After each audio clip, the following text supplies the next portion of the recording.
Holidays-nale, adu namma GT Holidays da. GT Holidays, South India's #1 travel brand. You know you are special when you're with GT Holidays. அடமானத்தில் இருக்கும் தங்க நகையை மீட்டு market விலையில் உடனடியாக விற்க சிறந்த வழி பிரைம் கோல்ட் ஹப். தொடர்புக்கு 9840551787. தங்கத்தை மட்டுமல்ல உங்கள் தன்னம்பிக்கையையும் மீட்டுத் தருகிறோம். வரவேற்பு கூட்டம் கூடுது, கூட்டத்தை அழைச்சிட்டு வராங்க அப்படின்ற ஒரு பாணியெல்லாம் வந்து எல்லா கட்சியிலுமே இருக்குது. அதுவுமே தான் இங்கேயும் நடக்குது அப்படின்ற ஒரு பார்வையும் வெளிப்படுத்துறாங்க. கூட்டத்தை அழைச்சிட்டு வந்து தான் நிரப்புறாங்க. நீங்கள் சொல்கிறதோட சமயங்கள் அப்படின்னா அந்த மாதிரி அழைத்து வரப்பட்டவர்கள்னால ஒரு 8 மணி 9 மணிக்கு மேலெல்லாம் உட்கார முடியாது. ஏன்னா அவங்களுக்கு அடுத்த நாள் வேலை இருக்குன்னு கோட்டை இருக்கை இடம்லாம் காலி ஆயிடும். எடப்பாடியார் 10:30 மணி வரைக்கும் அந்த இடத்துல போய் பேசினா கூட இந்த கூட்டம் கலையாமல் அப்படியே நிற்கிது. நீங்க கம்யூனிஸ்ட் டார்கெட் பண்றீங்க. கம்யூனிஸ்ட்ல ஸ்டேட்மெண்ட் சொல்றதெல்லாம் பாருங்க. யாரையும் அதிமுக பாஜக சேரல, எடப்பாடி பிஜேபியோட சேர்ந்திருக்காரு அப்படின்றாரு. அதிமுக தொண்டர்கள் ஏத்துக்கலன்றாரு. இதை சொல்றவங்க அரசியல் அறிவினம் நான் சொல்றேன். அவங்களோட அரசியல் வளர்ச்சி முதிர்ச்சி இவ்வளவுதான். என்ன கொள்கையை கைவிட்டாங்க கம்யூனிஸ்ட்? அவங்களுக்கு பொது உடைமை தொழிலாளர் வர்க்கத்துக்கு நிக்கிறாங்க. அதுக்கு என்ன பண்றாங்கன்னு கேளு. எத்தனை போராட்டங்கள் நிக்கல? சரி, இப்ப இந்த துப்புரவு தொழிலாளர்கள் கம்யூனிஸ்டோட நிலைப்பாடு அவங்க கொடிதான் அங்க போராட்ட காலத்துல தெரியுமில்ல. சரி, வேற நேத்துக்கு அண்ணன் இவரு போனாரு, ராஜேஷ், வடசென்னை ராஜேஷ். என்ன மதேஷ் பேசுறீங்க? கம்யூனிஸ்டோட கொடி இருக்குனால அவங்களுக்கு விட கிடைச்சிருச்சா? கம்யூனிஸ்ட் கொடியை வச்சுதான் போராட்டமே நடத்துறாங்க அங்க. இல்ல அதுக்காக கம்யூனிஸ்ட் போய் ஸ்டிக்கர் ஓட்டுதான் இங்க. போராட்டத்துக்கு ஆதரவு அறிக்கை காட்டுங்க. இப்போ கம்யூனிஸ்ட் வந்து இந்த விவாதத்துல நான் இப்ப மண்ணி போயிட்டு வெளியே போறேன். எடப்பாடியார் இது வரைக்கும் வைத்த விமர்சனத்துக்கு தனிநபர் விமர்சனத்தை தாண்டி என்ன பதில் வந்திருக்கு? இன்னைக்கு கூட மகேஷ் பொய்யாமொழி வெக்கமே இல்லாம ஒரு பொய் சொல்றாரு மேடையில் உட்காந்துட்டு. தேசிய கல்விக் கொள்கை இதே அதிமுக இருந்தாருன்னா நடைமுறைப்படுத்தின. அதிமுக இருக்கிற வரைக்கும் தேசிய கல்விக் கொள்கை நடைமுறைப்படுத்த இயலவில்லை பாஜகனால. இருமொழி கொள்கை தான் உறுதியா இருந்தவர் எடப்பாடியார். இதே தேசிய கல்விக் கொள்கையின் அடிப்படையில் நிறுவக்கூடிய பள்ளிகள் அதுக்கு ஏன் ஒப்புதல் கொடுக்குறீங்க? அப்போ எந்த கல்வியா இருந்தாலும் சரிடா, என்ன கட்டமைப்பா இருந்தாலும் இருமொழி கொள்கை தான். என்ன இப்ப வர முடியாதுல சொல்லிருக்கோம். இப்போ போய் அங்க போய் லெட்டர் இல்ல கதவை சாத்தி யூனியன் மினிஸ்டர் கால்ல விழுந்து ஐயா இந்தாங்க மாநில கல்விக் கொள்கை வந்துருச்சு சார். பாத்தீங்களா மாநில கல்விக் கொள்கை தமிழ்நாட்டுக்கு தான் கல்விக் கொள்கைன்றாங்க. கேட்டீங்க சார், யூனியன் மினிஸ்டர் பார்த்து கதவை சாத்தி கால்ல விழுந்து ஐயா இந்தாங்க லெட்டர் அப்படின்னு கொடுத்துட்டு என்ன உடனே இங்க வெளியில வந்த உடனே ஐயோ தேசிய கல்விக் கொள்கை கிடையாது கிடையாது கிடையாது நாங்க எதிர்ப்பு. நீ எதுக்கு இந்த பகட்டு பேசணும்? முதலமைச்சர் பெயரையெல்லாம் நீங்க வந்து திட்டத்துக்கு வைக்கக்கூடாதுன்னு கோர்ட்டுக்கெல்லாம் போனீங்க. திரு சி வி சண்முகம் அவர்களுக்கு ஃபைன் எல்லாம் போட்டிருக்காங்க. எம்ஜிஆர் காலத்துல இருந்தே முதல்வர்கள் பெயர் தான் வச்சிருக்கு திட்டங்களுக்கு அப்படின்ற ஒரு வரலாறு திமுக சொல்றாங்க. இப்போ ஃபைன் வரைக்கும் போயிருச்சு பாத்தீங்களா? 10 லட்சம் ரூபாய் வச்ச மாதிரி எனக்கு தெரியல. அப்படி ஒன்றும் சத்துணவு திட்டம் எம்ஜிஆர் சத்துணவு திட்டம் தானே சொல்றாரு. மாசுப்பிரமணியம் சொல்றாரு. புரட்சி தலைவி அம்மா இருக்கும்போது கூட திட்டங்கள் எல்லாம் அம்மான் மட்டும் தான் பேரு. அதான் அம்மான்னா என்ன? தமிழ்நாட்டுல அம்மான்னா அம்மா தான் தெரியும் எல்லாருக்கும். அம்மையார் ஜெயலலிதா தான் தெரியும். அதுக்காக தான் அப்பான் பேருக்கு ட்ரை பண்ணாங்க. நலம் காக்கும் ஸ்டாலின், உங்களுடன் ஸ்டாலின் எல்லாம் அங்க வந்து மக்கள் வராங்களா இல்லையா? அதற்கெல்லாம் வந்து மக்கள் மனமு வந்து தானே பேசுறாங்க. அந்த ஃபார்ம் கொடுக்கறதுல ஃபில் பண்றாங்க. அதெல்லாம் இந்த விளம்பரம் மக்கள் வரி பணம் பிரதர். அவங்க அப்பா வீட்டு காசு இல்ல. யாருமே அவங்க அப்பா வீட்டு காசு கொடுக்கல சார். ஏடிஎம் கேட்சல மட்டும் அவங்க அப்பா வீட்டு காசு பேசினார்ல. இல்ல இதே கேள்வி திமுக காரங்க கேட்பாங்க. கரெக்ட்டா கேட்காம இருந்திருக்கான்னு சொல்லுங்க. அதுக்கு நான் எதிர்ப்பு திருப்பி கேட்கறேன். நான் ஒரு பட்டத்துல ஒருத்தர் கேட்டார்ல, அவங்க அப்பா வீட்டு காசு கேட்கறோம் அப்படின்னார்ல. உங்க அப்பா வீட்டு காசு எடுத்து செலவு பண்ற நீ விளம்பரத்துக்கு? நலம் வந்து எங்களுக்கு ஏடிஎம்கே எங்களுக்கு பின்னாடி இருக்குன்றாங்க அவங்க. சரி பேர் அவங்களோட அரசியல் புரிதலுக்கு அவங்க என்ன வேணா சொல்லிட்டு போட்டு முடியாது. இது எல்லாத்துக்குமே ரியாக்ஷன் கொடுக்க முடியாது. மாதேஷ் வந்து 5ஆம் கிளாஸ் ஸ்கூல் படிக்கிற பையனை கூட பேசி பேட்டி எடுப்பீங்களா? அது எப்படி எடுக்குங்க? முதல்ல ஓப்பனிங் ஸ்டேட்மெண்ட் என்ன சொன்னீங்க? பல்வேறு துறைகளில் ஆகச்சிறந்த இருக்குல்ல, ஒருத்தருக்கு ஒரு குவாலிஃபிகேஷன் இல்ல. விஜய் கட்சி 5ஆம் கிளாஸ் பசங்க இல்ல. 26 உங்களுக்கான வருடமா இருக்கும். 26 அனைத்து இந்திய அண்ணா திராவிட முன்னேற்ற கழகம் எடப்பாடியார் சென்ட் ஜார்ஜ் கோட்டையில் எடப்பாடி பழனிசாமி என்னும் நான் இன்னும் சொல்லுகிற காலமாக இருக்கு. ஆதன் தமிழர்களுக்கு வணக்கம். பல்வேறு துறைகளில் ஆக சிறந்த ஆளுமைகளை சந்தித்து நாம் நேர்காணல் எடுத்து வருகிறோம். அந்த வகையில் மீண்டும் நம்மோடு இணைந்திருக்கிறார் அண்ணா திராவிட முன்னேற்ற கழகத்தின் செய்தி தொடர்பாளர் திரு கோவை சத்தியன் அவர்கள். அவரிடம் கேட்பதற்கு நிறைய இருக்கின்ற வாரங்கள் அவரிடமே கேட்போம். வணக்கம் சத்தியன் சார். வணக்கம் மதேஷ். எப்படி இருக்கீங்க? சிறப்பா அருமையா இருக்கேன் மதேஷ். எப்படி போயிட்டு இருக்குது மக்களை காப்போம் தமிழகத்தை மீட்போம்ன்ற இபிஎஸ் அவர்களுடைய பயணம்? பிரமாதமா போகுது. நல்ல எழுச்சி, நல்ல வரவேற்பு. மக்களோட வெள்ளம் வந்து ஒரு இடத்துலையும் பார்த்தோம்னாக்கா அவங்களுடைய வரவேற்பு, அன்பு, ஆர்ப்பரிப்பு எல்லாம் வந்து உறுதிபட சொல்லுது. திமுக காலியாகி வீட்டுக்கு போற நேரம் வந்துருச்சு அப்படின்னு. நல்ல வரவேற்பு. வரவேற்பு கூட்டம் கூடுது, கூட்டத்தை அழைச்சிட்டு வராங்க அப்படின்ற ஒரு பாணியெல்லாம் வந்து எல்லா கட்சியிலுமே இருக்குது. அதுவுமே தான் இங்கேயும் நடக்குது அப்படின்ற ஒரு பார்வையும் வெளிப்படுத்துறாங்கல்ல. கூட்டத்தை அழைச்சிட்டு வந்து தான் நிரப்புறாங்க. நீங்க சொல்றதோட சமயங்கள் அப்படின்னா அந்த மாதிரி அழைத்து வரப்பட்டவர்கள்னால ஒரு 8 மணி 9 மணிக்கு மேலெல்லாம் உட்கார முடியாது. ஏன்னா அவங்களுக்கு அடுத்த நாள் வேலை இருக்குன்னு போட்ட இருக்கை இடம்லாம் காலி ஆயிரும். எடப்பாடியார் 10:30 மணி வரைக்கும் அந்த இடத்துல போய் பேசினா கூட அந்த கூட்டம் கலையாம அப்படியே நிக்குது. அதனால இது வந்து அழைத்து வரப்பட்ட கூட்டம் என்பது அல்ல, தானாக வர அன்பினால் வரக்கூடிய கூட்டம்ங்கிறது தெளிவாக தெரியுது. 10:30 மணினாலும் 10 மழை வந்தாலும் கலையாம நிற்கிற கூட்டம். அப்போ அது வந்து அழைத்து வரப்பட்ட கூட்டம் அல்ல. அவர்களாக விருப்பப்பட்டு வந்து தலைவனை பார்க்க வரோம், ஒரு கட்சியோட பொதுச் செயலாளர் ஒருத்தர் வர்றாரு, அவர் என்ன சொல்றாரு, அவரை பார்க்க வரோம், எதிர்கட்சி தலைவரை பார்க்க வரோம் இப்படின்னு மக்களோட எண்ண ஓட்டம் இருக்குல்ல, பலதரப்பட்ட எண்ண ஓட்டம். அந்த எண்ண ஓட்டத்தின் வெளிப்பாடாக இவரை நம்ம பார்க்கணும்னு சொல்லி அன்பால வர கூட்டம் தான், காசு கொடுத்து வர கூட்டம் இல்லை. மக்கள் ஆதரவு எங்களுக்கு இருக்குது பாருங்க, அலையலையா வராங்க அப்படின்றீங்க. ஒரு பலமும் வேணும், ஒரு அணியும் கட்டமைக்கணும். அதுவும் இருந்தால் மட்டும்தான் உங்களால வெற்றி பெற முடியும், அதிகாரத்துக்கு போக முடியும். மக்கள்லாம் வந்துட்டாங்க, ஆதரவு கொடுத்துட்டாங்க, எங்களை நெருங்கி வராங்க, நின்று காத்திருந்து எடப்பாடி பேசுறதை பார்க்குறாங்க அப்படின்னு சொல்றீங்க. கட்சிகள் யாருமே வரலையே சார்.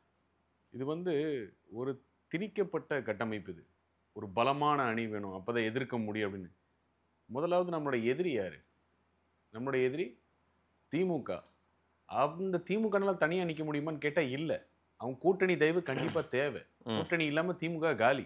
நீங்க கூட்டணி இல்லாம தனித்து அதை எதிர்த்து வரலாறு சொல்லும் இல்ல சார். வரலாறு அது அம்மையார் ஜெயலலிதா, எடப்பாடி பழனிசாமி 2020 நீங்க தனித்து நிப்பீங்களா? 2024 நாடாளுமன்றம் என்ன ரிசல்ட்? 7 தொகுதியில டெபாசிட் காலி. ஒரே ஒரு நிமிஷம். அதிமுக வரலாற்றுல டெபாசிட் காலியான வரலாறு எல்லாம் இப்ப பாருங்க. நீங்க ஒரு நிமிஷம். கூட்டணிங்கிற தேவை இருக்கிறது திமுக. அதிமுக கூட்டணி அமைத்தால் தான் ஜெயிக்க முடியுங்கிற சித்தரிப்பு திமுகவோடது. அந்த சித்தரிப்புங்கிற வலையில நாம இல்ல, மக்கள் ரொம்ப தெளிவாக தான் சார். கூட்டணி இல்லாம ஜெயிக்கவே முடியாதுங்கிறது ஒரு கருத்து திணிப்பு. உங்களுக்கு யாரு கூட்டணிக்கு வரலன்ற ஒண்ணே நீங்க இந்த பாயிண்ட்க்கு வந்துட்டீங்க. எவ்வளவு ரீல் மதேசிதியே ஓட்ட போறீங்க? யாருமே வரலையே சார். வராங்க சார். கடந்த காலங்கள்ல உங்களோட இருந்தவங்க கூட ஐயா ஸ்டாலினை பார்க்க போறாங்க சார். இனிமே வர மாட்டாங்க. இல்ல, கடந்த காலங்கள்ல உங்களோட இருந்தவங்க ஐயா ஸ்டாலினை பார்க்க போறாங்க. நேசக்கரம் நீட்டுறாங்க, நட்புக்கரம் மாறிடும் போல தெரியுது. அலைன்ஸ் உங்க டிபேட்ல அதே கேட்ட கேள்விதான் இப்பவும் இல்ல. இப்ப புதுசு இல்ல இது புதுசுக்கே சொல்றேன். இத்தனை தேதிக்குள்ளார கூட்டணி அமைந்தால் தான் கூட்டணின்னு வரையறை இருக்கான்னு உங்கள்ட்ட கேட்டேன். இன்னமும் வருவாங்கன்னு எத்தனை நாள் சார் இப்படியே வெயிட் பண்ணுவீங்க? எப்போ எதை வரையறை எதை சொல்லுங்க? ஆகஸ்ட் 15க்குள்ள வந்தாதான் கூட்டணி. சார், உங்களை யாருமே இப்பவே திரும்பி பார்க்கல. தேர்தல் நெருங்கும் போது எப்படி திரும்பி பார்ப்பாங்க? சரி, அப்ப திரும்பி பார்த்தானே நீங்க கோச்சிக்குவீங்களா?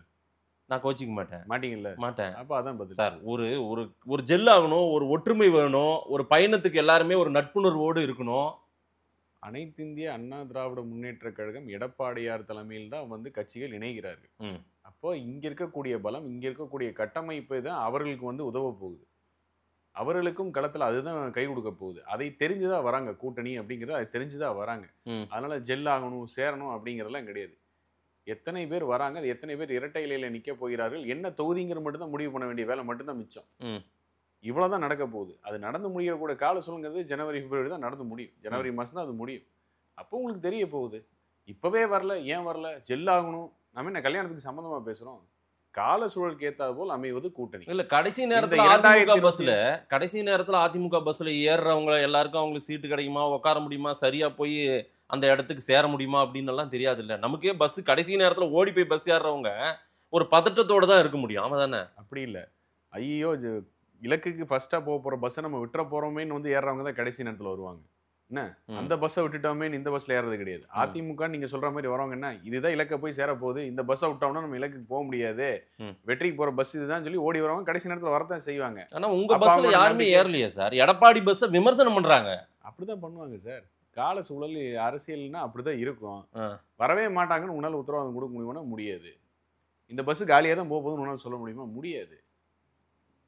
அவ்வளவுதான். கல யதார்த்தத்தை புரிஞ்சுட்டு பேசுவோமே. தேர்தல் தேதி அனௌன்ஸ் பண்ணி வேட்புமனு விருப்பமனு அது இதுன்னு கொடுத்து பிரச்சாரம் போயிட்டு இருக்கும் போது வரைக்கும் கூட காத்திருப்பீங்க போல தெரியுது எனக்கு. என்னமோ நீங்க சொல்றதெல்லாம் பார்க்கும்போது வெயிட் பண்ணுங்க சார், எலெக்ஷன் ஓட்டு போடுற வரைக்கும் வெயிட் பண்ணுவீங்க போல தெரியுது. இல்ல, நோட்டிபிகேஷன் வரதுக்கு முன்னாடியே நடக்கக்கூடிய விஷயங்கள், கூட்டணி பத்தி தொகுதி பங்கீடு பத்தி பேசுவதெல்லாம் அதுக்கு முன்னாடி நடக்கக்கூடிய விஷயங்கள். ஆனா இல்ல, நான் கொஞ்சம் பிரீதமான கற்பனையா தெரியல. இல்ல நான் கொஞ்சம் இதாவே போறேன் பாருங்க. இல்ல நீங்க இருங்க சார், போலிங் நடக்கிற வரைக்கும் வெயிட் பண்ணுவோம், வருவாங்க எங்க கூட. சொல்றதா சொல்லிட்டீங்க, தேர்தல் ரிசல்ட் வந்ததுக்கு அப்புறம் கூட பேசுவீங்க. இல்ல அப்படி எல்லாம் அந்த எல்லைக்கு நான் போக மாட்டேன். இல்ல அப்ப நீங்க அந்த எல்லைக்கு நான் வேற என்னது அப்புறம்? இல்ல நீங்க நம்பறத பார்த்தா நீங்க இந்த எல்லை வரைக்கும் போது போல தெரியுது அப்படின்னு நான் கொஞ்சம் தள்ளி போறேன். எனக்கு தெரியாதா நோட்டிபிகேஷனுக்கு முன்னாடி ஒரு அலைன்ஸ் முடியணும்ன்றது? எனக்கு தெரியும். உங்களுக்கும் எனக்கு இருக்கிற ஒரே அடிப்படை வித்தியாசம், நீங்க ஊடகவியாளர், உங்களுக்கு செய்திகள் உங்களை தேடி வரும் என்ன இல்லையா? ஆனா தேடி வரும் செய்திகளை கட்டமைக்கிற இடத்துல நாங்க இருக்கோம். உங்கள்கிட்ட செய்தி வருது இல்ல, சரி, எந்த செய்தி உங்களை நாடி வருங்கிற கட்டமைக்கிற இடத்துல நாங்க. நீங்க என்ன கட்டமைக்கிறீங்க எங்களால ஸ்மெல் பண்ண முடியல. கண்ணு கட்டிய தூரம் வரை யாருமே உங்களை திரும்பி பார்க்கலன்றதுதான் இப்ப இருக்கிற செய்தி. அதேதான் விஷயமே. எல்லாத்தையுமே சொல்லிட்டு நடக்காது. திரைக்கு பின்னாடி ஏகப்பட்ட விஷயங்கள் அரசியல் களத்துல நடக்கும். அது ரொம்ப நாளைக்கு மறைக்க முடியாது சார். இதெல்லாம் வெளியே வரும்ல, ஆனா வெளியே வர்ற மாதிரியே தெரியல. வெளியே வர இடத்துல அதை ரிசீவ் பண்ற இடத்துல நீங்க இருக்கீங்க, அதை கட்டமைக்கிற இடத்துல நாங்க இருக்கோம். எந்த கட்டமைப்பு நடக்குது, என்ன நடக்குதுங்கிறது திரைக்கு பின்னாடி இருக்கிற விஷயம் எங்களுக்கு தெரியும், எங்க தலைவருக்கு தெரியும். நடக்கிற காலத்துல நடக்குங்கிறது எங்களால சமிகையா தான் சொல்ல முடியும். கடைசி ஒரு 5 பேட்டியா திமுக கூட்டணியில எல்லாரும் அங்கே ஒரே ஒரு இதுல பிரச்சனையில இருக்காங்க பாருங்க, எல்லாம் எங்க கூட பேசின்னு தான் இருக்காங்க அப்படின்னு எல்லாம் சொன்னவர் திரு சத்யன். அவங்க என்னன்றாங்க பாத்தீங்களா? இப்போ நீங்க கம்யூனிஸ்ட டார்கெட் பண்ணீங்க, கம்யூனிஸ்ட் முத்தரசன் இன்னைக்கு உங்களை டார்கெட் பண்ணி சொல்லிட்டாரு. திமுக கூட்டணியில் ஏதாவது விரிசல் வருமானு இலவு காத்த கிளியாக எடப்பாடி பழனிசாமி தொடர்ந்து பேசிட்டே இருக்காரு. ஒன்னும் விரிசலே நடக்காதுன்றாரு அவர். அப்போ எடப்பாடியார் சொன்னதுக்கு அவர் எடுத்துக்காட்டாக இருக்கிறார். திமுக கூட்டணியை விழுங்குது அப்படின்னதுக்கு தன்னோட தனி அடையாளத்தை இழந்து உண்டியல் குலுக்கி வரக்கூடிய பணத்தில் இது வந்தால் போதும் என்கிற இடத்தில் அவர் இருக்காருங்கிற விமர்சனம் என்னாலே வைக்க முடியும். இதைத்தான் நாங்கள் சொல்கிறோம், உங்கள் தனித்துவ அடையாளமே போச்சு, நீங்கள் காலிங்கிறோம். கம்யூனிஸ்ட் காலி தடயம் இல்லாமல் அழிஞ்சு போச்சுன்னு எடப்பாடி விமர்சிக்கிற காரணம் இதுதான். மரியாதைக்குரிய திரும்ப காத்திருந்தீங்க, மரியாதைக்குரிய திரும்ப வச்சு எடப்பாடியாருக்கு வரக்கூடிய மக்கள் கூட்டத்தை பார்த்து மகிழ்ச்சி அளிக்கிறது ஒரு நாகரிகமான ஸ்டேட்மெண்ட். அது ஒரு அரசியல் களத்தில் ஒரு கட்சியோட தலைவர் அவருடைய நிலைப்பாடு எந்த நேரத்தில் எப்படிங்கிறது நியாயமா வெளிப்படுத்த யார் திருமாவளவன் சொல்றானா இல்லையா? அவர் யாரு அடிமை அப்படின்றது மக்களுக்கு தெரியும். உங்களையும் விமர்சனம் பண்ணியிருக்காரு. அப்படின்னு இந்த விமர்சனம் எதுக்கு வருது? இந்த விமர்சனம் எதுக்கு வருது? எடப்பாடியாருக்கு வரக்கூடிய மக்கள் கூட்டத்தை பார்ப்போது மகிழ்ச்சி அளிக்கிறது, இது எதுக்கு வருது இந்த விமர்சனம்? அரசியல் களத்துல எதுவுமே காரணம் இல்லாமல் நடக்காது, நீங்க தான் சொல்லுவீங்க. நீங்க கம்யூனிஸ்ட் டார்கெட் பண்றீங்க, கம்யூனிஸ்ட்ல ஸ்டேட்மெண்ட் சொல்றதெல்லாம் பாருங்க.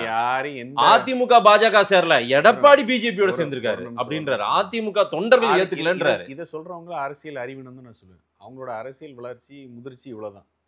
அனைத்து இந்திய அண்ணா திராவிட முன்னேற்ற கழகம் எடப்பாடியார் தலைமையில் தான் கூட்டணிங்கிறது ஊருக்கே தெரியும். இது வேணா அவங்களோட சந்தோஷமா ஏதோ 200 ரூபா டெய்லி வர பேட்டாக்கும் இல்லை 300 ரூபா வரதுக்கு முட்டு கொடுக்குறவங்க வேணா சொல்ற விஷயம். பாஜகவோட தான் அதிமுக சேர்ந்து, இதெல்லாம் அரசியல் அறிவில்லாதவர்கள் பேசுகிற இல்ல. பாஜகவோடு எடப்பாடி சேர்ந்திருக்காரு, அதிமுக தொண்டர்கள் இதெல்லாம் அரசியல் அறிவில்லாதவர்கள் பேசுற பேச்சுங்க. இதோட நாகரிகமும் விமர்சனம் வைக்க முடியாது.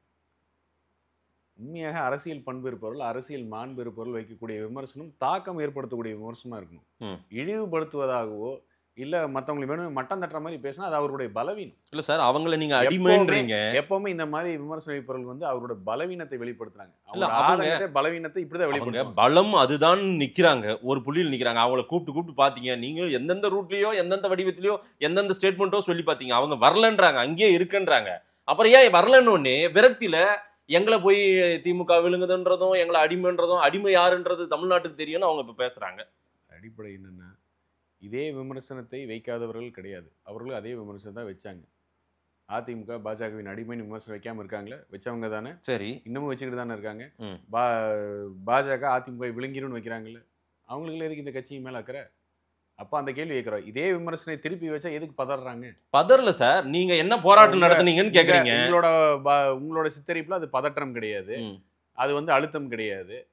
ஆனா மக்கள் பார்வையில தெளிவா தெரியுது. தனியாக ஒரு கூட்டணியில் இருக்கக்கூடிய கட்சி கொடிய நட முடியலன்னு ஒரு பேசக்கூடிய இயக்கத்தையும் பார்க்கிறோம். அதிமுக சட்டமன்றத்துல எனக்கு பேசுவதற்கு வாய்ப்பு கொடுக்க மறுக்கிறார்கள்னு பேசுறோம். அவர் போய் ஒரு கடிதம் கொடுக்குறாரு தமிழ் மொழியில, கும்பாபிஷேகம் நடத்துங்கும் போது உங்களுக்கு எல்லாம் வேற வேலையே இல்லையான்னு அமைச்சர் திட்டுற வரைக்கும் பார்க்கிறோம். என்ன பிளாஸ்டிக் சேர் போட்டு உட்காந்து வைக்கிற வரைக்கும் பார்க்கிறோம். எப்படி நடத்தப்படுகிறார்கள், எப்படி அழுத்தம் கொடுக்கப்படுகிறது, அதிகார பங்கு கேட்டா அவரை அழுத்தம் கொடுத்து வெளியே அனுப்புறதையும் பார்க்கறதும். போராட்டம் நடத்த முடியாம இருக்காங்க, அதுக்கு இடம் கொடுக்க முடியாம. முதலமைச்சரா ஜெயலலிதா இருந்த காலத்துல இதே மாதிரி தான் சார் பல முறை அப்பாயின்மெண்ட் கிடைக்காம தவித்த வரலாறுலாம் நடந்திருக்குல்ல. யூடியூப் சேனல் வருவதற்கான முழு முதல் நோக்கம் என்னன்னா, யூடியூப் சேனல்ல பேசுவதற்கு இடைமறிக்காத ஒரு மாண்பு இருக்குங்கிற ஒரே காரணத்துக்காக தான். விவாத மேடையிலாச்சும் நிறைய அளவுக்கு எல்லாம் உள்ள பூந்து பேச விடாம கெடுத்து விடுவாங்க. யூடியூப் சேனல் வருவதற்கு நம்ம கருத்தை மக்களுக்கு தெரியப்படுத்துறது, அதான உங்களோட நோக்கம். ஒரு கட்சியோட செய்தி தொடர்பாளரா என்னோட கருத்தை தெரிய வைக்கிறதுக்கு தான் நீங்க கூப்பிடுறீங்க. நிகழ்வுகளை சுட்டி காட்டுறேன். ஏதோ பொய்யா பேசுறேன், இங்கே பொய் விமர்சனங்கள் ஏதோ சொல்றானா, இல்லை இல்லாத ஒன்றை சொல்றானா? இதெல்லாம் நடந்த விஷயம் தானே. ஒரு கட்சியோட மாவட்ட செயலாளர் கொல்லப்படுகிறார், அதுக்கு நியாயம் கேட்டு போராடுவதற்கு அந்த கட்சியோட தலைவராக இருக்கிற ஒருத்தர்னால முடியல, அழுத்தம் கொடுக்க முடியல. இதோட முட்டு கொடுக்கறதுக்கு என்ன உதாரணம் வேணும்? கடைசியாக செல்வ பெருந்தகை அவர் திருநெல்வேலி மாவட்ட செயலாளர் செத்ததுக்கு என்ன நியாயம் கேட்டு எப்போ பேசினாரு? தன்னோட சொந்த கட்சிக்காரர் எப்போ பேசினாரு? அது வழக்கு விசாரணை நடந்துட்டு இருக்கு சார். வேற யாருக்கு அழுத்தம் எப்போ கொடுக்கணும்? இல்ல அதுக்கு போய் அண்ணா அறிவாலயத்தில் நிக்க முடியுமா? என்ன சொல்றீங்க? அழுத்தம் எப்போ கொடுக்கணும்? வழக்குனா நடந்தே இருக்கணும், எவ்வளவு வருஷம் ஆனாலும் வழக்கு நடக்கணும்னு விடுவாங்களா, இல்ல அழுத்தம் கொடுக்கணுமா? சரி, கடைசியா எப்ப கொடுத்தாரு சார்? இந்த நாட்டில் ராமஜெயம் கேஸ் வரைக்கும் இன்னமும் நடந்து தான் சார் இருக்கு. அந்த மாதிரி தான் செல்வகுமார் கேஸும். அப்ப என்ன சொல்றீங்கன்னா, ஒரு கட்சியோட மாவட்ட செயலாளரும் ராமஜெயமும் ஒண்ணுங்கிறீங்க, அதானே? நல்ல ஒப்பீடு மதேஷ், சிறப்பான ஒப்பீடு. ஒரு கட்சியில வேலை செய்யற தொண்டர்களுக்கு வந்து உங்களோட கருத்து போய் சேரட்டும். திமுகவை பொறுத்த வரைக்கும் ராமஜெயம் ஒரு மந்திரியோட தம்பி செத்தாலும் ஒரு கட்சியோட மாவட்ட செயலர் எந்த பின்புலம் இல்லாமல் கட்சிக்காக கொள்கைக்காக உழைச்சு இறந்து போற மாவட்ட செயலர் ரெண்டு ஒண்ணு இல்ல. அந்த வழக்கு மாதிரி தான் இந்த வழக்கின் விசாரணை. மாவட்ட செயலாளர் ராமஜெயம் போல கோடிகளை உட்கார்ந்து இருக்கிறாரா, இல்ல கட்சிக்காக உழைச்சு ஓட தெரிஞ்சு போயிருக்காராங்கிற ஒப்பீடு நீங்க அதையும் சொல்லிட்டீங்கன்னா என்ன வசதியா போயிடும். ராமஜெயம் 1000 கோடி 1000 கோடி சொத்து வச்சிருக்காரு, அவர் சேர்த்தாலும் அதே நிலைமை. காங்கிரஸ் ஒண்ணுமே இல்லாம இருந்தாரு, இவருக்கு அதே நிலை தான். காங்கிரஸ் கட்சின்னு ஒரு மாவட்ட தலைவர் மாவட்ட செயலாளர் இழப்பு ஏற்பட்டது, அந்த கட்சிக்கே அது தாங்க முடியாத பேரிழப்பு தான். சரிங்களா? இல்ல அது எப்படி போராட்ட வடிவு கொண்டு போகணும், அல்ல கொஸ்டின் பண்ணணும், நீங்க ஏன் டிக்டேட் பண்றீங்க? கம்யூனிஸ்ட் என்ன கேள்வி கேட்கணும், நீங்க ஏன் டிக்டேட் பண்றீங்க? பிசிகா நீங்க கேள்வி கேட்டீங்களா? பேஷன் கேக்குறாரு, நீங்க எத்தனை போராட்டம் நடத்துறீங்க, நாங்க எத்தனை போராட்டம் வாங்க பேசலாம்ன்ற. இப்ப இதே கேள்விதான் நான் திருப்பி கேட்கிறேன். அனைத்து இந்திய அண்ணா திராவிட முன்னேற்ற கழகம் இவ்வாறு செயல்பட வேண்டும் அவ்வாறு செயல்பட வேண்டும் என்று நீங்க எதுக்கு விமர்சனம் வச்சுட்டு இருக்கீங்க? நீங்க பிஜேபியோட இருக்கிறது நல்லதில்ல நாட்டுக்குன்றாங்க தமிழ்நாட்டுக்கு. இப்ப ஒரு முத்தரசு வந்து கம்யூனிஸ்ட் நடத்திய போராட்டம் என்ன தெரியுமா? பட்டியல கொடுங்க, வாங்க பேசணும் கூப்பிடுறாரு, வாங்க பேசுவோம். ஆமா, எங்க வரணும்னு சொல்லுங்க. நீங்க எத்தனை போராட்டம் நடத்துனா நாங்க வாங்க பேசலாம், வாங்க பேசுவோம். எங்க பேசணும்னு சொல்லுங்க, எங்க பேசணும்? கம்யூனிஸ்ட் எல்லா போராட்டத்திலும் வீதியில இருக்காங்க சார். ஓபன் சேலஞ்சா எங்க பேசணும்னு சொல்லுங்க, பேசுவோம் வாங்க. அவரோட லிஸ்ட்டை கொடுங்க, சொல்லுங்க, கூப்பிடுங்க, கம்யூனிஸ்ட் கொடுங்க, வாங்க நாங்க இங்கே உட்காந்து பேசுவோம் வாங்க. போராட்டம் என்ன, அந்த போராட்டம் முன்னெடுப்பு என்ன, அதோட விட என்னன்னு பேசுவோம் வாங்க. ஒரு போராட்டம் பண்ணனால உடனே அவங்க வந்து மிக பயங்கரமான கட்சி அப்படிங்கிற மாதிரி பிம்பம் கொடுக்கணுமா? அந்த பயங்கரமான கட்சிக்கு தானே வெயிட் பண்ணீங்க. திரைமறைவுல உண்டியல குலுக்கிட்டு அதுக்கப்புறம் வந்துட்டு வெளிப்பட்ட உடனே அதெல்லாம் என்ன சார் இது? நீங்க நிதி வாங்குறது இல்லையா கட்சிக்கு? அவங்களாவது உண்டியல் குடுக்குறாங்க, நீங்க நிதி வாங்குறதுல. சார் நான் கொள்கை வித்து உண்டியல் குடுக்கறத பத்தி பேசிட்டு இருக்கிறேன் பிரதர். பொதுமக்கள்கிட்ட போய் உண்டியல் குலுக்கி கட்சியை வளர்த்த வரலாறுலாம் போய் ஒரு சில நபர்கள் தனிநபர்கள் ஆதாயம் அடைகிற கொள்கையை வித்து உண்டியல் கொடுக்குற கதையெல்லாம் நம்ம பேசியிருக்கோம். நம்ம அவங்க கடனா வாங்கினா திரும்ப கொடுத்துட்டோன்னு சொன்னதெல்லாம் பாத்துருக்கீங்களா இல்லையா? எல்லாம் வெளியே வந்து தேர்தல் ஆணையத்துல வந்து கணக்கு வழக்கு சமர்ப்பி கடனா வாங்கினாங்க சார். ஏன் கடன் வாங்குறது இல்லையா? சொல்லிக்க வேண்டியதான், சொல்லிக்க வேண்டியதான். கூட்டணி கட்சிகளோட அடையாளம் இல்லாம காணாம போய்கிட்டு இருக்குது. உதாரணம் சொன்னது அதான். அதிகாரம் கேட்ட ஒருத்தர் துணை பொதுச்செயலாளர் இருந்த ஒருத்தரை கட்சி விட்டு அடிச்சு துரத்தியாச்சு.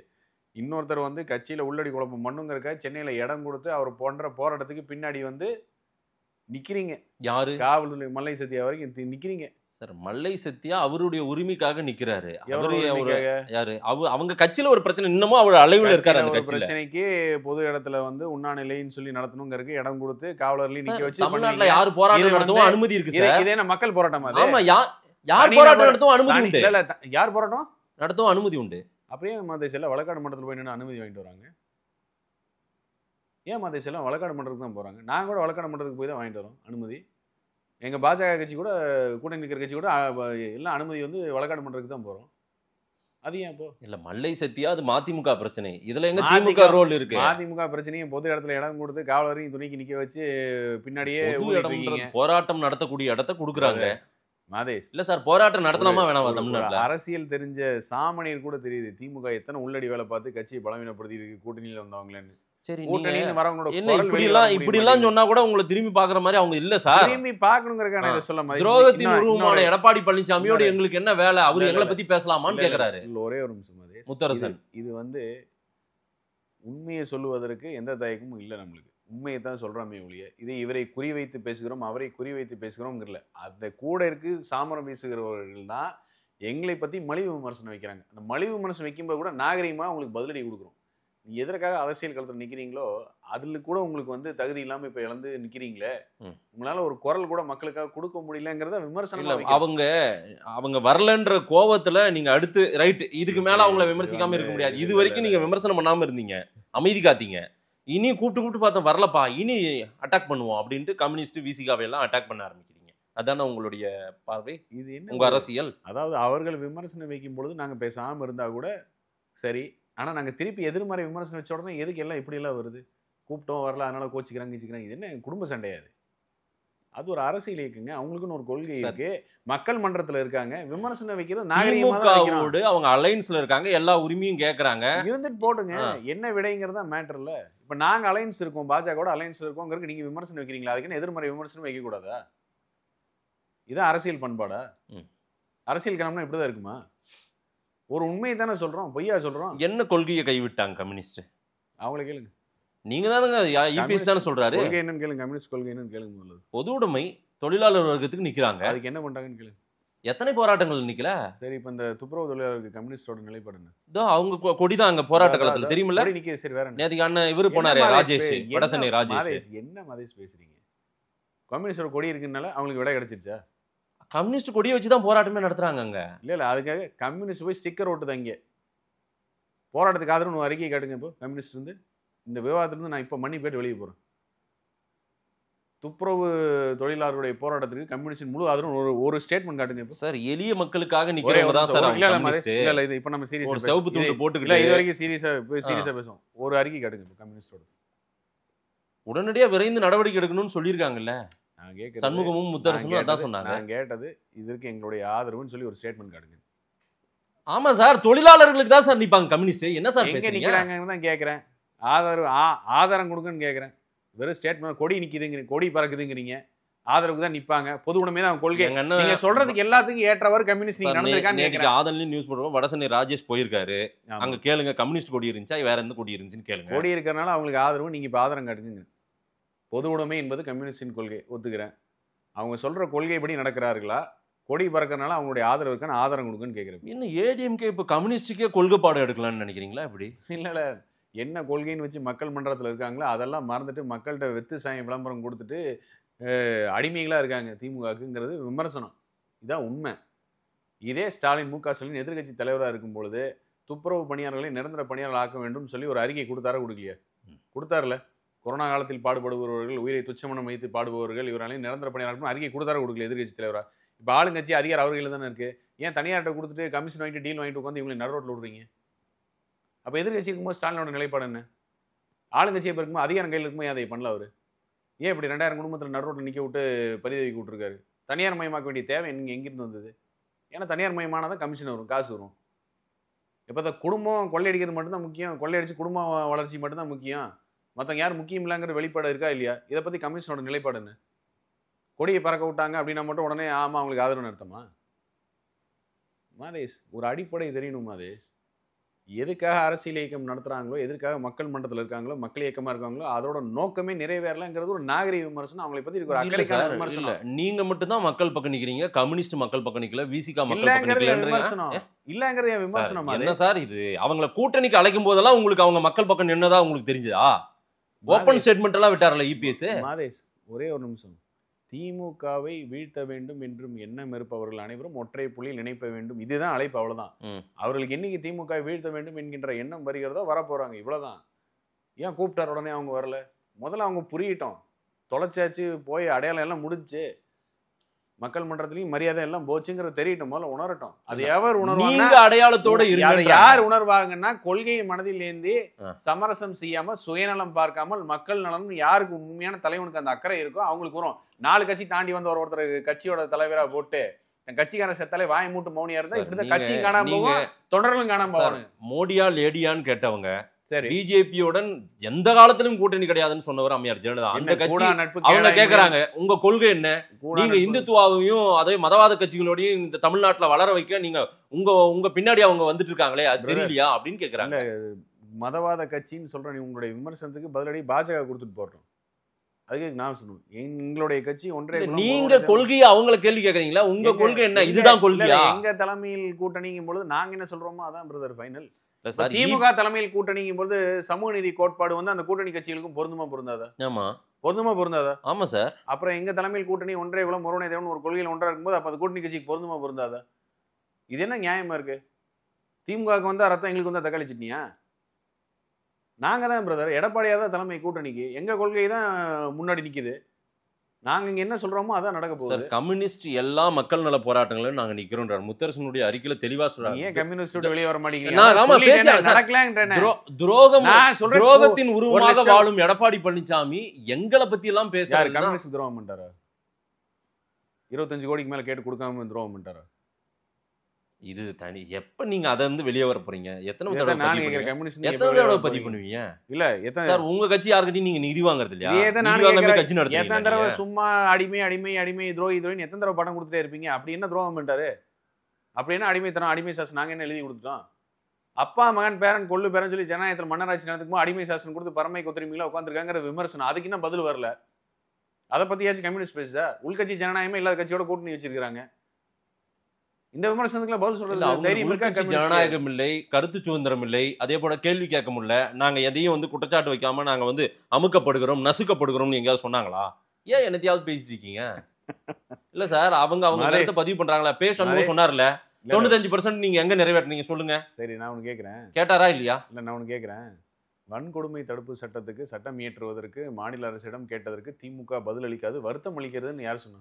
விடுதலை சிறுத்தை கட்சி தலைவர் மரியாதைக்குரிய திருமாவளவன். சரி, இப்படி ஒரு ஸ்டேட்மெண்ட் கொடுக்கறத வந்து கூட்டணி கட்சிகள் தங்களுடைய குரலாக பேசுகிறார்கள் எடுத்துக்கணும். வருத்தத்தையும் ஆதங்கத்தையும் பதிவு செய்யறாங்க. அதன் மூலமா சிஎம் செவிக்கோ அவருடைய பார்வைக்கோ இது போச்சுன்னா உடனே அதை நிறைவேற்றுவார்னு சொல்றாங்க. கண்டிக்கிறேன்னு வந்தா சிஎம் வந்து கோச்சுக்கு வரல சார்? அவங்க கோவம் வந்துரும்ல.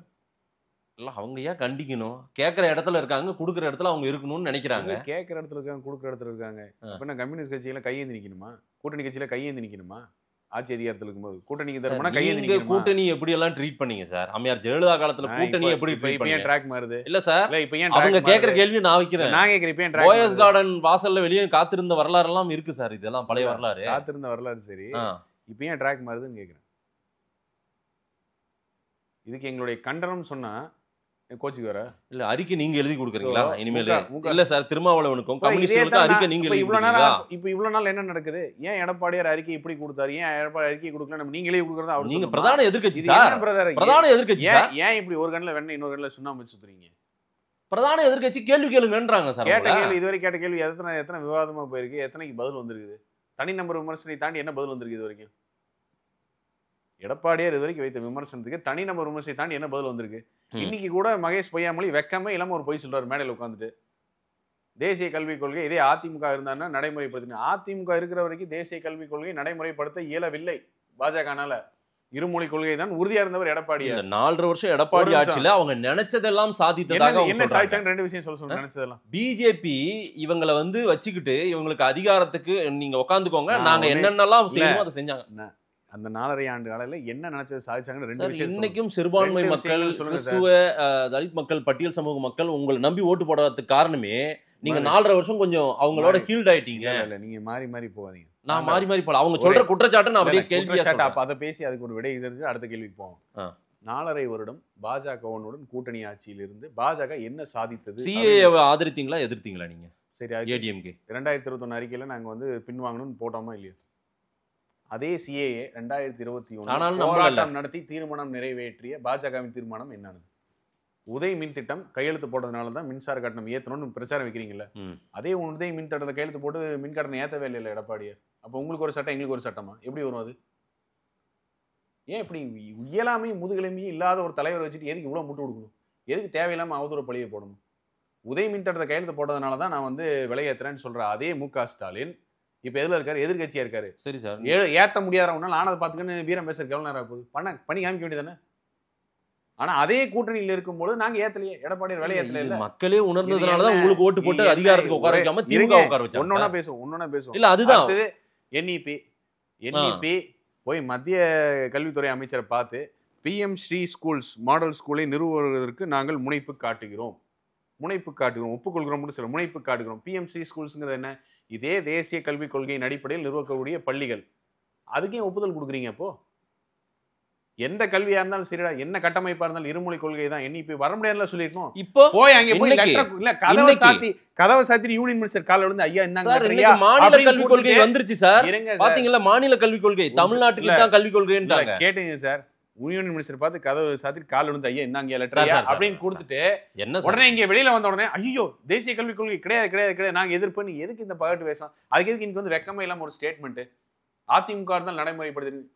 அதிமுக எடப்பாடி இருந்த காலத்துல தான் மின் கட்டணம் ஏத்தல, கையெழுத்து போடணும்னு சொல்லி. ஆனா நீ தான் கையாளாதனமா முதுகெலும்பு எல்லாம் ஏத்திட்டு இருக்கிற. சொத்து வரி ஏன் ஏத்துற கேட்டா மேல இருக்கிற சொன்னானு. நீ தான் பெரிய வீராதி வீர சூராஜ்ல முடியாதுன்னு சொல்லி பாரு. யார் வேண்டாம்னா மக்கள் நலன் தானே. ஏத்த மாட்டேன்னு சொல்லு. டே ஏத்த முடியாத மின் கட்டணம் என்னடா பண்ண முடியும் கேட்க வேண்டியதானே. சொத்து வரி ஏத்த முடியாதா என்னடா பண்ணணும் கேட்க வேண்டியதானே. அதை செஞ்சார் எடப்பாடி. அது ஆளுமை. இது கொள்ளையடிக்கிற கூட்டம். இவனுக்கு தேவை காசு, மீட்ரு எவ்வளவு வருது அப்படின்னு கண்ண விளக்கணை விட்டு பார்த்துட்டே இருக்கிறது. அதாவது ஆட்சி அவனுங்களை பேசுறதுக்கு கூட்டணி கட்சிகள் கூட்டணி தர்மமா இருந்தாலும் மக்கள் நலன் முக்கியமா இருந்தா அதை பேசினா என்னைக்குமே ஆதரவு உண்டு. அதுக்காக ஒரு விமர்சனம் வைக்கிறோம்னா நீ எங்க கூட கூட்டணிக்கு வா, நீ கூட அது கிடையாது. இல்ல கூட்டணிக்கு வந்தா ஒரு நிமிஷம் அதிமுக கூட கூட்டணிக்கு வந்தா நீங்க நல்லா தேர்தலுக்காக எப்படி சார் நீங்க போய் கரை சேருமா சார் இந்த கப்பல்? ஊர் கூடி தேர்வு இருக்கணும்ல சார், அப்பதானே சார் போய் சேர வேண்டிய. அது அடுத்து உங்களோட நரேட்டிவ் பிரதர். நரேட்டிவ் சொல்ல முதல்ல பஸ் சொல்லி பாத்தீங்க, இப்ப அடுத்தது தேருக்கு வந்துட்டீங்க. தேர் எழுத்து நடு ரோட்ல விட்டாச்சு திமுக. தேருங்கிறது தமிழ்நாடு, நடு ரோட்ல விட்டாச்சு. வந்தா சேர்ந்து இழுக்க போறோம், இல்லைன்னா தனியா இழுக்கக்கூடிய தைரியமா அதிமுக இருக்கு. அது வரலாறு. ஓ அந்த இலைக்கு வந்துட்டீங்க நீங்க. அடுத்து தனியா கூட எல்லாம் கிடையாது பிரதர். ஒரு நிமிஷம். 2 இயக்கங்கள் இப்பவும் தமிழகத்தை பொறுத்தவரை 2 திராவிட இயக்கங்கள் தான் அரசியல் கட்டமைப்புக்கு பிரதானம். ஒன்று அதிமுக, இன்னொன்று திமுக. சரி, திமுக மாதிரி எங்களை கிள்ளிக்கரையா எடை போட்டதுனால சந்தோஷம் வேணா படுக்கலாம். நாங்க அப்படி கிடையாது. திராவிட கட்டமைப்புகள், திராவிட இயக்கங்கள் மூலமாக தான் அரசியல் கட்டமைப்புகளும். இதை நம்பி சார்ந்து வரவர்களுக்கு அதனுடைய பலன் அவர்களுக்கு கிடைக்கும். இதை தீர்மானிக்கக்கூடிய கால சூழல் தேர்தல். இன்றைய தேர்தலில் மக்களிடம் இருக்கக்கூடிய வெறுப்பு, இவர்கள் கொடுத்த வாக்குறுதி இவர்கள் நிறைவேற்றாமல் மக்களிடம் இருக்கக்கூடிய வெறுப்பு, அன்றாடம் நீழக்கூடிய சட்ட ஒழுங்கு பிரச்சனைகள் வரைக்கும் எல்லாருக்கும் மக்கள்கிட்ட பெரிய தாக்கம் இருக்கு. ஆட்சி மாற்றம் என்பது உறுதி. அதை எப்படி ஒரு கூட்டணி கட்சிகள் அவரோட அனுபவத்தில் இட போடுறாங்களோ இட போட்டுக்கிட்டோம். என்ன முடிவு எடுக்கிறாங்களோ எடுக்கட்டும். டிடிவி தினகரன் சொல்றாரு, அதிமுக பாஜக கூட்டணி கட்சிகளை திமுக விழுங்குற மாதிரி இருக்கு, கொஞ்சம் எச்சரிக்கையா இருங்க அப்படின்னு சொல்றாரு. அவரு எச்சரிக்கை யாரு இருக்கு சொல்றாரு? இங்க யாராவது இருக்கிறவங்க எல்லாம் பாருங்க விழுங்கிருவாங்க போல, திமுக வரிசையா அங்க பார்க்க போயின்னுறாங்க, ரொம்ப கவனமா இருங்கன்றாரு.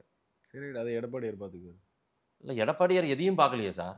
இது தவறான சித்தரிப்பு. இல்ல சார், அலையன்ஸ்க்கு எல்லாரையும் பேசி, இதே தவறான நான் சித்தரிக்கல சார். அப்ப இந்த அலையன்ஸ்க்கு எல்லாரையும் பேசி அரவணைச்சி கொண்டு வரணும்ல, அதுக்கான முயற்சி இபிஎஸ் எடுக்கறாரா? இந்த ஸ்டேட்மென்ட் தவறு. நான் சொல்லல சார், மக்கள் பேசுறாங்க சார். மக்கள் எல்லாம் இபிஎஸ் எங்கப்பா எல்லாரும் ஸ்டாலினை பார்க்க போறாங்க, இபிஎஸ் பார்க்க வர வைக்கிறதுக்கான முயற்சி அவர் எடுக்கறாரா இல்லையான்னு கேக்குறாங்க. எத்தனை மக்கள் பேசுறாங்கன்னு தரவு கொடுங்க பேசும். 1000 பேரா 2000 பேரா 1 லட்சம் பேரா 1 கோடி பேரா எத்தனை பேர் கூட தரவு கொடுங்க பேசும். எத்தனை மக்கள் இப்படி பேசுறாங்கன்னு தரவு கொடுங்க பேசும். இல்லாத ஒன்று கஷ்டப்பட்டு முயற்சி பண்ணாதீங்க மதேஷ். தமிழகத்தில் இருக்க கடைக்கோடி சாமானியன் வரைக்கும் தெரியுது கூட்டணி கட்சின்னா தேர்தல் நேரத்தில் தான் அமைய பெறும், அப்பதான் முடிவு போகும் அப்படின்னு. தன்னுடைய பலத்தையும் தன்னுடைய அடையாளத்தையும் தேடிதான் இப்போ ஒருத்தரும் மக்களை சந்திச்சுட்டு இருக்கிறாங்க அப்படிங்கிற விமர்சனம் வச்சாதான் தவறான விமர்சனம். பிரதான இயக்கங்களுடைய நடவடிக்கைகள், அதற்கு இருக்கக்கூடிய மக்களுடைய வரவேற்பு ஆதரவை பொறுத்து தான் மற்ற இயக்கங்களும் அவங்க நிலைப்பாடை எடுப்பாங்க. எடப்பாடியாருக்கு கொண்டு இருக்கிற மக்கள் கூட்டம், அவர் வெளிப்படுத்துகிற அன்பு எந்த திசையை நோக்கி போகுதுன்னா வெற்றியின் திசையை நோக்கி போகிறது என்கிற கூட்டணி கட்சியில் உணர துவங்கி இருக்கிற காலம் இது. திரைக்கு பின்னாடி பேசிட்டு இருக்காங்கன்னா அவங்க பேசிட்டு தான் இருக்காங்க. அவங்க ஏன் முடிவெடுக்கல, இப்போ ஏன் முடிவெடுக்கலங்கிற சொல்லு இது கிடையாது. அவர் முடிவெடுக்கக்கூடிய காலங்கள் வரும்போது கண்டிப்பாக காட்சிகள் மாறும், காலங்கள் மாறும், காட்சிகள் மாறும். இதுதான் அரசியல் யதார்த்தம். மக்கள் உங்களை நம்பணும், அதே போல கட்சிகள் உங்களை நம்பணும், கூட்டணி கட்சிகளா அணிவகுக்கணும். அதெல்லாம் நடந்தா மட்டும்தான் இதெல்லாம் முழுமை பெறும். எல்லாமே இரட்டை இலை அனைத்து இந்திய அண்ணா திராவிட முன்னேற்ற கழகம், அதனுடைய முகமா எடப்பாடி. இதை தாண்டி ஒரு பெரிய நம்பிக்கை என்பது கூட்டணி கட்சிகளுக்கு கிடையாது என்பதை அவர்களும் நன்கு உணர்ந்தவர்கள் தான். சரி, இதுதான் அதற்கான விடை. முதலமைச்சர் பெயரையெல்லாம் நீங்க திட்டத்துக்கு வைக்கக்கூடாதுன்னு கோர்ட்டுக்கெல்லாம் போனீங்க. திரு சி.வி. சண்முகம் அவர்களுக்கு ஃபைன் எல்லாம் போட்டிருக்காங்க. எம்ஜிஆர் காலத்துல இருந்தே முதல்வர்கள் பெயர் தான் வச்சிருக்கு திட்டங்களுக்கு அப்படின்ற ஒரு வரலாறு திமுக சொல்றாங்க. இப்ப ஃபைன் வரைக்கும் போயிருச்சு பாத்தீங்களா? 10 லட்சம் ரூபாய் வச்ச மாதிரி எனக்கு தெரியல. அப்படி ஒண்ணு சத்துணவு திட்டம், எம்ஜிஆர் சத்துணவு திட்டம் தானே சொல்றாரு. மாசுப்பிரமணியம் சொல்றாரு. புரட்சி தலைவி அம்மா இருக்கும்போது கூட திட்டங்கள் எல்லாம் அம்மான் மட்டும் தான் பேரு. அதான் அம்மான்னா என்ன, தமிழ்நாட்டுல அம்மான்னா அம்மா தான் தெரியும் எல்லாருக்கும், அம்மையார் ஜெயலலிதா தான் தெரியும். அதுக்காக அப்பான் பேருக்கு ட்ரை பண்ணாங்களே மு.க. ஸ்டாலினுக்கு. ஒரு வழிமுறைகள் இருக்கு. கோர்ட்டே கண்டிச்சது சார். உங்க அரசியலுக்கு நீங்க கோர்ட்டு கொண்டு வரீங்க. தடை கொடுத்த ஜட்ஜுக்கு ஏன் ஃபைன் போடல? இங்க மரியாதைக்குரிய அண்ணன் சி.வி. சண்முகம் அவர்களுக்கு ஃபைன் போட்டாரு அப்படின்னு அவர் பண்ணது தவறுங்கிற மாதிரி சித்தரிப்பு தள்ளுபடி தான் பண்ணாங்க. அடுத்துதான் நீங்க மேல்முறையீடு போனீங்க. அதான் சொல்றேன். அப்ப அந்த இடைக்கால தடை கொடுத்த ஜட்ஜ் மேல ஏன் ஃபைன் போடல? இல்ல ஜட்ஜ்மெண்ட்டை நம்ம கொஸ்டின் பண்ண முடியாது. இதேதான் ஆனா உச்சநீதிமன்றம் என்ன கேக்குது, உங்க அரசியல் பஞ்சாயத்தை கொண்டு வந்து இங்க எங்க நேரத்தை வீணடிச்சிட்டு இருக்கீங்க, 10 லட்ச ரூபா கட்டு போங்கன்ட்டாங்க. அதுதான் இப்ப இடைக்கால தடை கொடுத்த ஜட்ஜ் அது முரசொலியில இன்னைக்கு செய்தியில வந்திருக்கு 20 லட்ச ரூபா கட்ட சொன்னாங்க. இல்லங்க ஐயா ஏதோ வந்துட்டோம் இனி வரமாட்டோம்னு சொல்லி. இல்ல ஒரு நிமிஷம், இடைக்கால தடை கொடுத்த ஜட்ஜ் வேலை வெட்டி இல்லாம இருக்காரு. அப்புறம் அது நீதிமன்றத்தோட வேலை இல்லையா? மக்கள் வரி பணத்தை வெத்து விளம்பரத்துக்கு வீணடிச்சிட்டு இருக்காங்க சார். இது நலம் காக்கும் ஸ்டாலின், உங்களுடன் ஸ்டாலின் எல்லாம் மக்கள் அங்க வந்து மக்கள் வராங்களா இல்லையா, அதற்கெல்லாம் வந்து மக்கள் மனமு வந்து தானே பேசுறாங்க, அந்த ஃபார்ம் கொடுக்கறதுல ஃபில் பண்றாங்க. அதெல்லாம் இந்த விளம்பரம் மக்கள் வரி பணம் பிரதர். அவங்க அப்பா வீட்டு காசு இல்ல, யாருமே அவங்க அப்பா வீட்டு காசு கொடுக்கல சார். ஏடிஎம் கேட்ல மட்டும் அவங்க அப்பா வீட்டு காசு பேசினார்ல. இல்ல இதே கேள்வி திமுக காரங்க கேட்பாங்க. கரெக்ட்டா கேட்காம இருந்திருக்கான்னு சொல்லுங்க. அதுக்கு நான் எதிர்ப்பு திருப்பி கேட்கறேன். நான் ஒரு பட்டத்தில் ஒருத்தர் கேட்டார்ல, அவங்க அப்பா வீட்டு காசு கேட்கறோம் அப்படின்னார்ல. உங்க அப்பா வீட்டு காசு எடுத்து செலவு பண்ற நீ விளம்பரத்துக்கு, உங்க அப்பா பேர் வச்சு போடுறதுக்கு? சார் முதல்வர் பேர் இருக்கலாம்னு கோர்ட்டே சொல்லிடுச்சு சார். முதல்வர் பேர் வைங்க, தமிழக முதல்வர் வைங்க, யார் வேண்டாம்னா? ஏன் ஸ்டாலின் பேரு, எம்ஜிஆர் பேரு, அம்மையார் ஜெயலலிதா பேர் எல்லாம் இருந்துச்சு சார். மக்களுடன் முதல்வர் வைக்கிறதுக்கு என்ன கேடுன்னு கேக்குறேன். மக்களுடன் அப்பான்னு வைங்களா, தைரியம் இருந்தா.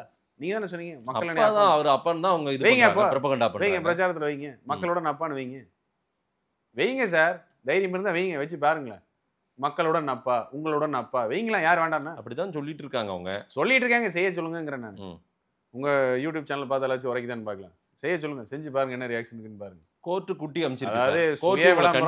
சுய விளம்பரத்துக்கு வந்து மக்கள் வரி பணத்தை எடுத்து யூஸ் பண்ணுவீங்க, இதை கேள்வி கேட்கக்கூடாதுன்னா கோர்ட் வந்து தண்டிச்சிருச்சு பாருங்க அப்படின்னா, அப்ப அதே கோர்ட்ல கொடுத்தா இடைக்கால தடை கொடுத்தாரு. அப்ப ஜட்ஜ் என்ன பண்றாரு, ஃபைன் போட்டு அமைச்சிருக்காங்க. இப்போ தேவையில்லாம நம்ம நேரத்தை வீணடிச்சிட்டோன்றாங்க அப்படின்னு அவர் சொல்லுவார். அதான் சொல்றேன், கோர்ட்ல ஒருத்தர் ஒரு மாதிரி இருக்காருன்னா அதுக்கு நாம என்ன, இது வந்து அது கோர்ட்டோட வாடிக்கை.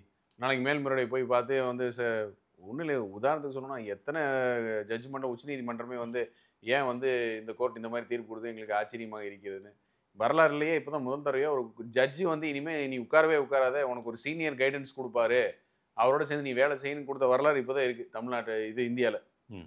உச்சநீதிமன்றமே வந்து உயர்நீதிமன்றத்தில் இருக்கக்கூடிய ஒரு ஜட்ஜை பார்த்து இனிமேல் நீ வந்து ஜட்ஜ்மெண்ட்லாம் உட்காராத, ஒரு சீனியர் உங்களுக்கு அட்வைஸ் பண்ணாரு, அது மாதிரி நீ உட்காந்துக்கோ அப்படின்னு. அலகாபாத் ஜட்ஜுக்கு தான் அந்த அறிவுரை நினைக்கிறேன், போன வாரம் வந்துச்சு. இந்த நிலைமையில இருக்காது.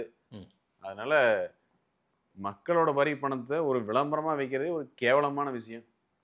மக்கள் நல திட்டம் தானே அது. மக்கள் நல திட்டத்துக்கு முதல்வர்னு வைங்கன்னு கேட்கிறேன். எதுக்கு சுய விளம்பரம் தேடிட்டு இருக்கீங்கிறேன். 4.5 வருஷம் கழிச்சு மக்களோட வரி பணத்தை எடுத்து தான் உங்களுக்கு சொந்த விளம்பரம் தேடுற நிலைமையில தான் இருக்கு அந்த ஆட்சி. அவ்வளோ 4.5 வருஷமா மக்கள் கண்ணுக்கு தெரியல. 4.5 வருஷமா கண்ணுக்கு தெரியல மக்களுக்கு கூட மக்களோட வரி பணத்தை எடுத்து விளம்பரம் போஸ்டர் ஓடிட்டு மாதிரி. எனக்கு தெரிஞ்ச அம்மையார் ஜெயலலிதா காலத்துல எல்லா திட்டங்களுக்கும் அம்மையார் ஜெயலலிதா பேர் தானே சார் வச்சாங்க. அம்மாங்கிற பேர் மட்டும் தான் இருக்கு. அம்மாங்கிற பேர் யூனிவர்சல். அம்மையார் ஜெயலலிதா தான் சார். இதுதான் சார். என்ன தமிழ்நாட்டு மக்களுக்கு சின்ன குழந்தைகளுக்கு கூட தெரியும் சார். யூனிவர்சல் பேர். அதுவும் அம்மாங்கிற பேர் மக்களாக அன்புடன் அம்மாவுக்கு கொடுத்த பட்டம் பிரதர். சரி, மக்களா விருப்பப்பட்ட அப்பான் பட்டம் கொடுத்தாங்களா ஸ்டாலினுக்கு?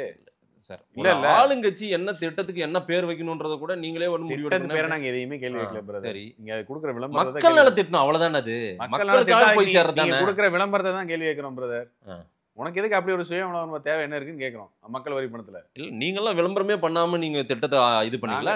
அப்ப அன்னைக்கே போய் இம்ப்ளிமென்ட் பண்ணீங்க. நான் அப்படின்னா அப்ப திமுக அன்னைக்கே போய் கோர்ட்ல போய் கேஸ் போட்டு தடை வாங்கி இருக்கணும். 2500 ரூபாய் பொங்கல் கொடுக்குறோம்னதுக்கே போய் கேஸ் போட்டவனுக்கு பிரதர் திமுக. மக்கள் பணத்தை வீணடிக்கிறார்கள், பொங்கல் கொடுக்குடுவான்னு கேட்குங்க. வரலாறு திரும்பி நல்லா ஞாபகம் பண்ணி தெரிஞ்சு வச்சுங்க. 2500 ரூபாய் பொங்கலுக்கு அறிவித்த உடனே இதை தேர்தலுக்காக பண்ணுகிறார்கள், இங்கே மக்கள் பணத்தை வீணடிக்கிறார்கள், 2500 ரூபாய் பொங்கலுக்கு கொடுக்கூடாதுன்னு சொன்ன கட்சி திமுக, கேஸ் போட்ட கட்சி திமுக. ஆனா இங்க உட்காந்து மக்கள் நலத்திட்டம்னு சொல்லி சுய விளம்பரத்துக்கு ஸ்டாலின் சொல்லி பேரை வச்சு ஸ்டிக்கர் வச்சு சுத்திட்டு இருக்கீங்க. இதை கேள்வி கேட்கக்கூடாதா? விளம்பரத்தை கேள்வி கேட்கிறோம் பிரதர். மக்கள் நல திட்டத்தை கேள்வி கேட்கல, விளம்பரத்தை கேள்வி கேட்கணும். நீங்க திமுக கூட்டணி கட்சி அதையெல்லாம் வந்து டார்கெட் பண்ணி பேசுறீங்க. இந்த பக்கம் தாவேகா அவங்க அபிஷியலாவே அனௌன்ஸ்மெண்ட் ஏடிஎம்கேவே எங்களுக்கு பின்னாடி தான் இருக்குது அப்படின்னு சொல்லி அபிஷியல் அனௌன்ஸ்மெண்ட் சொல்லிட்டாங்க. பாத்தீங்களா? அரசியல் புரிதலுக்கு அவங்க என்ன ஸ்டேட்மெண்ட் சொல்லிட்டோம். இதுக்கெல்லாம் எல்லா ஸ்டேட்மெண்ட் களம் வந்து எங்களுக்கு ஏடிஎம்கே எங்களுக்கு பின்னாடி இருக்குன்றாங்க அவங்க. சரி பேர், அவங்களோட அரசியல் புரிதலுக்கு அவங்க என்ன வேணா சொல்லிட்டு போட்டும் பிரதர். இது எல்லாத்துக்கும் ரியாக்ஷன் கொடுக்க முடியாது பிரதர். மாதேஷ் வந்து 5ஆம் கிளாஸ் ஸ்கூல் படிக்கிற பையனை கூப்பிட்டு வச்சு பேட்டி எடுப்பீங்களா? அது எப்படி எடுக்குங்க? முதல்ல ஓப்பனிங் ஸ்டேட்மெண்ட் என்ன சொன்னீங்க? பல்வேறு துறைகளில் ஆகச்சிறந்த இருக்குல்ல, ஒருத்தருக்கு ஒரு குவாலிஃபிகேஷன். விஜய் கட்சி 5ஆம் கிளாஸ் பசங்க இல்ல நான் சொல்ல ஒரு என்ன சொல்ல வரீங்க? விஜய் கட்சியில இருக்கவங்க 5ஆம் கிளாஸ் பசங்களோட ஒப்பிட்டு பேசுறீங்களா? பிரதர் இருங்க பிரதர். இல்ல சார், சொன்னாதான் அவங்களுக்கு போய் சேரும். நீங்க அவங்களை எப்படி பாக்குறீங்கன்றது. ஒருத்தருக்கு ஒரு குவாலிஃபிகேஷன் மெட்ரிக்ஸ் இருக்குல்ல. சரி, அதன் அடிப்படையில் நம்ம வந்து அரசியல் கட்டமைப்பை நகர்த்துவோம். ஒரு விஜய் கட்சி அவர் சொன்னா அதுக்கு நாகரிகமா சொல்லி அவருடைய அரசியல் ஒப்பிடுறீங்க இல்ல, அவருடைய அரசியல் புரிதலுக்கு என்னவோ அவங்க சொல்லிட்டு போட்டணும். ஆமா பிரதர், குழந்தை தானே பிரதர். அவங்க இப்பதான் அரசியல் கட்சி ஆரம்பிச்சு தவழ்ந்து வர ஆரம்பிச்சிருக்காங்க. இனி நிக்கணும், நடக்கணும், ஓடணும், சாதனை புரியணும் அதுக்கப்புறம் இல்லையா? இதுதானே உண்மை. உண்மையா இல்லையா?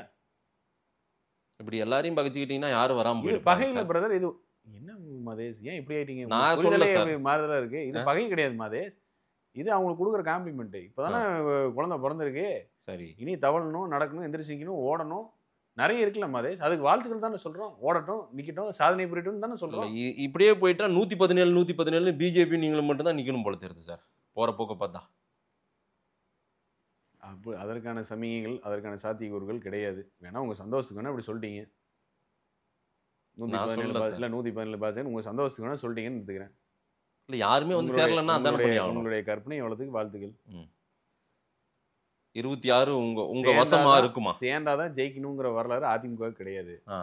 அது திமுக வரலாறு. அது அவங்களோட கவலை, அவங்களோட தலைவலி. அது அவங்க பாத்துக்கிட்டு. 26 உங்களுக்கான வருடமா இருக்குமா? 26 அனைத்து இந்திய அண்ணா திராவிட முன்னேற்ற கழகம் எடப்பாடியார் சென்ட் ஜார்ஜ் கோட்டையில் எடப்பாடி பழனிசாமி என்னும் சொல்லுகிற காலமாக இருக்கும். பார்க்கலாம்.